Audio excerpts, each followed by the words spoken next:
your tummy explode. What I meant is this challenge. TOESty! Good day, everyone! Welcome to Schoolville's Little Scientist. I am EJ, your little scientist / illustrator. So, what are the things that we need? A pole or rod, yarn, thread,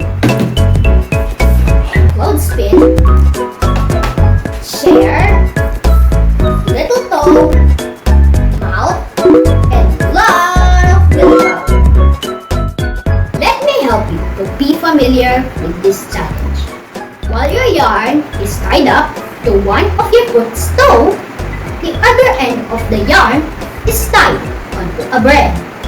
Challenge is to finish the bread. Sounds easy, right? I'll demonstrate and show that it wasn't easy as it sounds.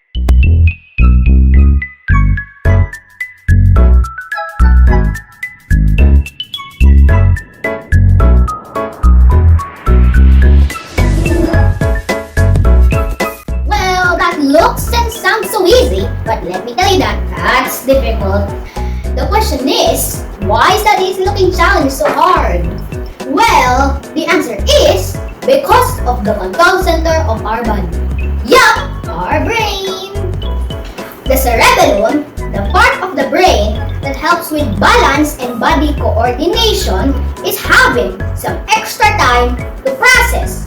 Why do we need to use our toes to eat the bread?